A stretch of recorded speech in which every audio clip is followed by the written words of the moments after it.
Good morning viewers. আজি আপোনালোকক মই এসিড আৰু বেছৰ অন্য এটা কনসেপ্ট লিউইছ এসিড এণ্ড বেছৰ ওপৰত ক'বলৈ ওলাইছো। এতিয়া চাও লিউইছ নামৰ যিজন বিজ্ঞানী এজন বহুত ডাঙৰ ৰসায়নবিদ আছিল, কেমিষ্ট আছিল। তেখেতে এটা এসিড আৰু বেছৰ ওপৰত কনসেপ্ট দিছিলে। মই আপোনালোকক বুজাই কম বাৰু। হেতু হৈছে লিউইছ এসিড এণ্ড বেছ কনসেপ্ট। এটা according to Lewis, an acid is a substance which can accept a pair of electrons.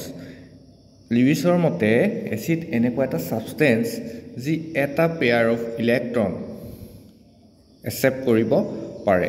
এটা পেয়াৰ অফ ইলেক্ট্ৰন মানে কি হ'ব? দুটা ইলেক্ট্ৰনৰ কথা কৈছে, যি দুটা ইলেক্ট্ৰন গ্ৰহণ কৰিব পাৰে, তাকে লিউইছ এসিড বুলি কোৱা হয়। এতিয়া আমি যদি এক্সাম্পল দিয়া দেখা আছে, দেখুৱাইছো মই আপোনালোকক কি দিয়া আছে AlCl3 CO3+ Mg2+ etc. এতিয়া এই কথাখিনি হৈছে কি লিউইছ এসিড নে বেছ এইবিলাক আমাক বিচাৰি উলিয়াবলৈ দিয়ে যে এটো লিউইছ এসিড হয় নে নহয়।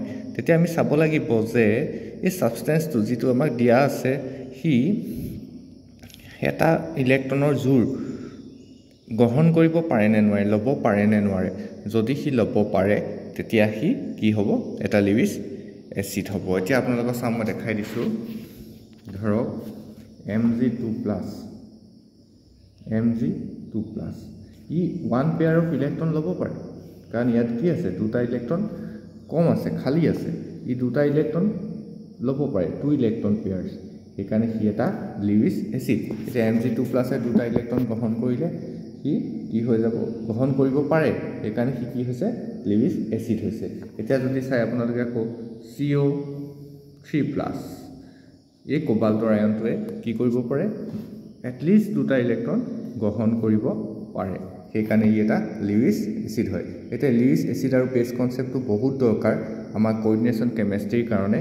সেইকাৰণে আপোনালোকে আশা কৰিছো এটা এতিয়াই শিকি থওক, যেতিয়া আমি কোঅৰ্ডিনেশ্যন কেমিষ্ট্ৰি কিছুমান কথা পঢ়িম তেতিয়া এটা প্ৰয়োজন হ'ব। তাৰপিছত আহিলে লিউইছ বেছ কি হয়? Lewis base is a substance which can donate an electron pair.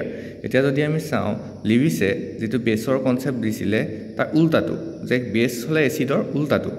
Acid হলে কি কৰিব? One pair of electron accept কৰিব, আৰু যদি বেছ হয় হি ওয়ান পেয়াৰ অফ ইলেক্ট্ৰন আনক দি দিব, ডোনেট কৰিব। এতিয়া এক্সাম্পলত সব ওয়াটাৰ, এমোনিয়া, হাইড্ৰক্সিল আয়ন এইবিলাক আছে। ইহঁতে কি কৰিব পাৰে?